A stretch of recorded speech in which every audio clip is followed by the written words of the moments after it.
Assalamu alaikum wa rahmatullahi ta'ala wa barakatuh. Bismillah ar-Rahman ar-Rahim. The questioner, he says, or she says, I have a teacher who supported going with tabligh, although he admits their faults, and my friends have told me that I can't study under him. Does this mean I can't study under him? And what are the rulings on who to study from? A very important question, and alhamdulillah, like many questions, something that's commonly asked. And there's nothing wrong with asking the same question. There's nothing wrong with answering the same question. The Quran and Kareem is the best example of this. Allah speaks on many things several times in every surah. Allah talks about the hereafter, talks about taqwa. He tells us the story of Salih, the story of Musa and Fir'aun. He tells us the story of Idris, Yunus, and Yusuf, this prophet and this messenger. Allah tells us about the salah, establish the salah and give zakat. So there's nothing wrong with repeating the fa'idah. There's nothing wrong with reiterating the point, with giving further detail. And obviously, if you answer a question here, you may answer in another place with more detail, or with a different benefit, or the one answering the question may be in a different mood, or he may be stronger. He may be, as we say, he's in a better mood. He's on fire. Okay, he gives another fa'idah, another hadith, something else that he didn't mention or didn't think about the last time. So there's nothing wrong with that. However, even though there's nothing wrong with this, it's always important to make sure that you utilize the information that is available. Utilize the information that is available. And this question, alhamdulillah, we've spoken on in many classes. We say is that it has to be detailed. And whenever you make a black and white ruling, there's no gray. You don't make any type of third color, there's going to be error. You can study with tabligh.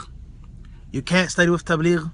You can learn from this person who has a mistake, or actually does have mistakes, not quote unquote, so on and so forth. First and foremost is, who is this learner? What is the level of this person's knowledge? Secondly, who is this master, this teacher, this instructor, this ustadh?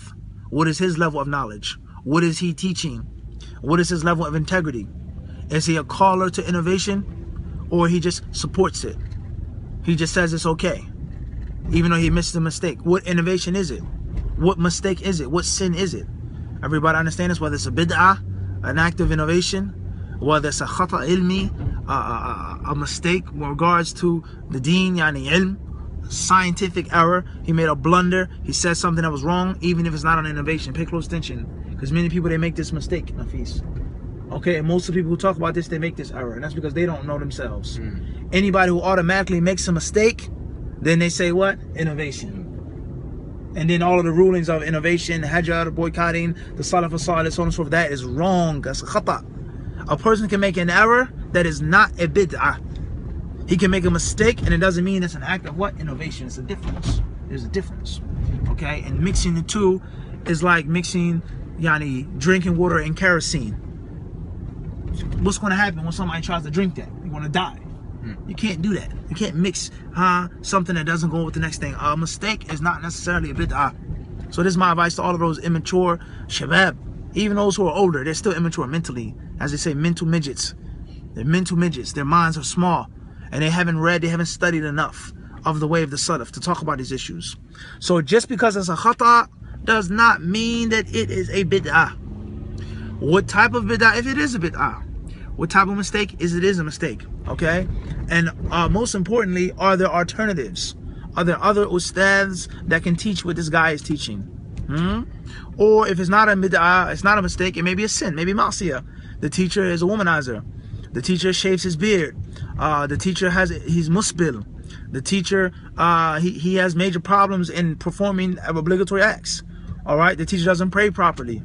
So there are many different things which can disqualify someone. Those are the cops right there, police. There are many things that disqualify a person from being a good teacher and a qualified teacher, an ustad that you should take knowledge from. And it's not just specific to bid'ah, as we said, and we'll say again, it is not just specific to ma'siyah. It is not just specific to this and to that. There are many things. Everybody understand this? So all of these details have to be explained. You studying Quran with someone who supports Jama'at Tabligh? Do you have to study the Quran? Is the Fatiha and the short surahs not enough? Is it mandatory knowledge you're taking from him? What is meant by him supporting some Jama'at Tabligh? He says that their Aqidah is good, or he says that they do good things. They have some type of good with them. It all depends. There has to be detail in the issue. In general, I would advise you to take knowledge, whatever that knowledge may be, from someone that doesn't support Jama'at Tabligh. That's someone that doesn't have any type of discrepancy or problems. Something that's solid. But just because a person has a discrepancy or a difference of opinion or he made a mistake or 2 or 3, it does not mean that you can't take knowledge from that person. But it has to be based off of what? Those details. And if you don't have those details, it's like kerosene in water. You're mixing things up. You're putting things in an improper place. There has to be details. So therefore, the best, obviously, is to avoid any khilaf. And to take from a teacher that doesn't have any type of problems or discrepancies. But sometimes you can't necessarily find that. Especially if it's a mandatory science. A type of knowledge that you have to get. It's dururi. It's ilm. It's aini. It's something that you have to learn. But in 2016, there are many things that are mandatory to learn that you can learn on the internet. You don't have to sit with somebody actually. So that's totally hypothetical in 2016. In the past, it was different. But nowadays, you can learn the basics of wudu, the basics of aqidah, the basics of salah, sitting in your own home. Okay? So if this person you have doubt about this person, and they talk about Jamaat Tabligh and support them, and some of the misguidance of Jamaat Tabligh, and some of the bid'ah, and some of the ignorance of Jamaat Tabligh, then don't sit with them. Don't sit with them. Don't learn from him or her. But if this student of knowledge is advanced, and this person has a special skill, he's skilled in the Quran and his recitation, he's skilled in tajweed, he's skilled in hadith, he's skilled in Arabic, whatever the case may be, and there's no one else to learn it from, that's a different story. That's a different story. The person doesn't mention Jamaat Tabligh, the person doesn't call to Jamaat Tabligh, the person just, he has some, it has to be details. Everybody understand this? Who is the student, as we said before? Weak-minded, beginner, a baby spoon-fed student of knowledge, or someone who's advanced. They're not the same. A teacher who's a da'iyah, he calls to bid'ah, is not like someone who just prays and makes bid'ah in his house, as the ulama mentioned, as Imam Ahmed, rahimahullah, for those who say, he's making things up. Read the kalam of Imam Ahmed regarding this. Read the kalam of Imam Ahmed regarding taking from some of the mubtadi'ah, and not taking from other mubtadi'ah. Not like the ignorant fools today, who just, as we said, they mix water and kerosene, and they say, Bismillah, drink it, it's spring water. No, there has to be details. And the ignorant person, always, he hates details. And that's why you find the people, whenever there's someone who tries to give the necessary details, they wage war against him. They warn against him, they fight him. Because once you give details that are from Kitab al-Sunnah, that are from Ijma', that are from the way of the Salaf, then the people begin to think. And they begin to make the decisions themselves. And they become thinkers and not sheep and goat that just follow the shepherd and follow the loudest voice and follow the leader, as they say. So it has to be details when it comes to seeking knowledge, when it is haram and when it is permissible. When you should sit with the teacher and when you should not sit with the teacher. Those details have to be taken by the Allah subhanahu wa ta'ala in the places in which we have explained this question with more time. So by the Allah subhanahu wa ta'ala, avoid it if you can. It's best.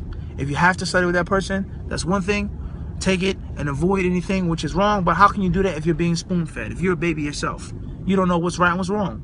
You don't know when he's deceiving you, when he's not deceiving you. Okay? Let alone your heart being attached to this individual. So it's best to avoid. And Allah subhanahu wa ta'ala surely knows best.